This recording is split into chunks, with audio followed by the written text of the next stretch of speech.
องประชุมสมัยสามัญเทื่อที่10สภาแห่งชาติสุดที่9ได้อัดลงด้วยผลสำเร็จภายหลังดำเนินมาเป็นเวลา10วันแต่วันที่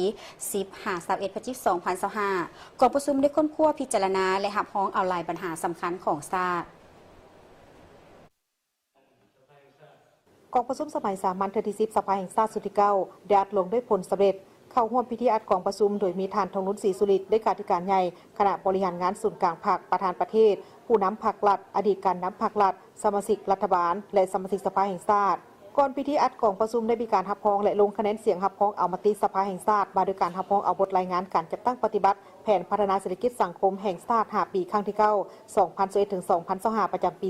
2025และงบประมาณแห่งรัฐ5ปี2021ถึง2025ประจำปี2025แผนเงินตราประจำปี 2025และทิศทางแผนการประจำปี 2026บทรายงานการดัดแก้งบประมาณแห่งรัฐรายรับรายจ่ายวิชาการของคะแนนการขั้นศูนย์กลางและท้องถิ่นปี 2025และเงินเกินแผนปี 2024จากนั้นท่านไสสุพร พวิหารกรรมการกรมการเมืองศูนย์กลางภาคประธานสภาแห่งชาติประธานกองประชุมก็ได้กล่าวสุนทรพจน์อัดกองประชุมอย่างเป็นทางการกองประชุมได้มีการพิจารณาได้รับรองเอาบทรายงานของรัฐบาลเกี่ยวกับการจัดตั้งปฏิบัติแผนพัฒนาเศรษฐกิจสังคมแห่งชาติ5ปีครั้งที่9 2021ถึง2025ประจำปี 2025การจัดตั้งปฏิบัติแผนงบประมาณแห่งรัฐ5ปี 2021ถึง2025ประจำปี 2025และแผนเงินตราประจำปี 2025แผนพัฒนาเศรษฐกิจสังคมแห่งชาติแผนงบประมาณแห่งรัฐและแผนเงินตราประจำปี 2026การดัดแก้งบประมาณแห่งรัฐรายรับรายจ่ายวิชาการของคะแนนการขั้นศูนย์กลางและท้องถิ่นในปี 2025และเงินเกินแผนปี 2024พิจารณาห่างทิศทางแผนการพัฒนาเศรษฐกิจสังคมแห่งชาติ5ปีครั้งที่10 2026ถึง2030กองประชุมได้พิจารณาและรับรองเอาบทรายงานการจัดตั้งปฏิบัติวาระแห่งชาติว่าด้วยการแก้ไขความยุ่งยากทางด้านเศรษฐกิจการเงินระยะ5ปี 2021ถึง2025และทิศทางในต่อหน้ากองประชุมได้พิจารณาและรับรองเอาบทรายงานการจัดตั้งปฏิบัติวาระแห่งชาติว่าด้วยการแก้ไขปัญหายาเสพติดระยะ5ปี 2021ถึง2025และทิศทางในต่อหน้ากองประชุมได้พิจารณาได้รับรองเอาบทรายงานการจัดตั้งปฏิบัติแผนการเคลื่อนไหวเวียกงาน5ปี 2021ถึง2025ประจำปี 2025และห่างแผนการเคลื่อนไหวเวียกงานประจำปี 2026ขององค์การตรวจสอบแห่งรัฐบทรายงานผลการตรวจสอบบทสรุปขาดตัวการจัดตั้งปฏิบัติแผนงบประมาณแห่งรัฐประจำปี 2024ขององค์การตรวจสอบแห่งรัฐบทรายงานการจัดตั้งปฏิบัติแผนการเคลื่อนไหวเวียกงาน5ปี 2021ถึง2025ประจำปี 2025และห่างแผนการเคลื่อนไหวเวียกงานประจำปี 2026ขององค์การตรวจการแห่งรัฐบทรายงานผลการตรวจการตามผลการตรวจสอบปี 2023ขององค์การตรวจการแห่งรัฐกองประชุมได้พิจารณาและรับรองเอาบทรายงานของศาลปฏิสนธิสูงสุดและองค์การอัยการปฏิสนธิสูงสุดเกี่ยวกับการจัดตั้งปฏิบัติแผนการเคลื่อนไหวเวียกงาน5ปี 2021ถึง2025ประจำปี 2025และห่างแผนการเคลื่อนไหวเวียกงานประจำปี 2026กองประชุมได้พิจารณาได้รับรองเอาบทรายงานการจัดตั้งปฏิบัติแผนการเคลื่อนไหวเวียกงาน5ปี 2021ถึง2025ประจำปี 2025ของสภาแห่งชาติสุดที่9และเวียกงานจุดสุมฮอดกองประชุมข้างปฐมฤกษ์ของสภาแห่งชาติสุดที่10กองประชุมได้รับฟัง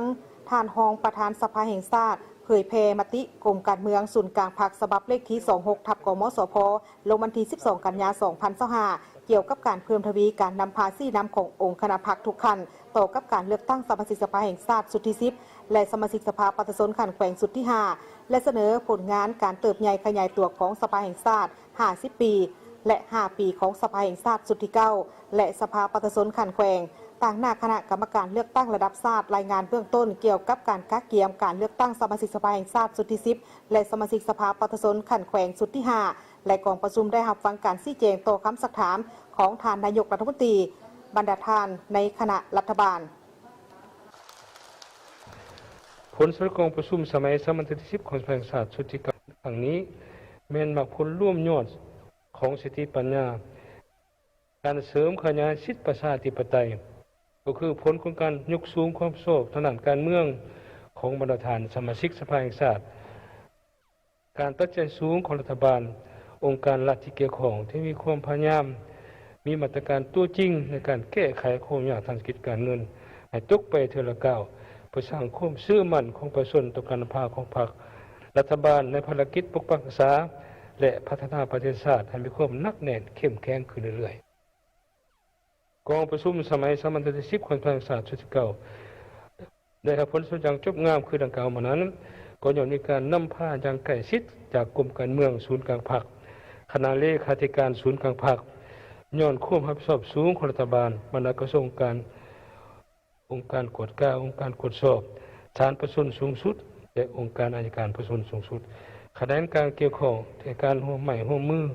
สนับสนุนอย่างโก้งโค้งจริงอกจริงใจต่อการดำเนินกองประชุมครั้งนี้ในโอกาสอันสง่าราศีนี้ข้าพเจ้าแนะนำประธานกองประชุม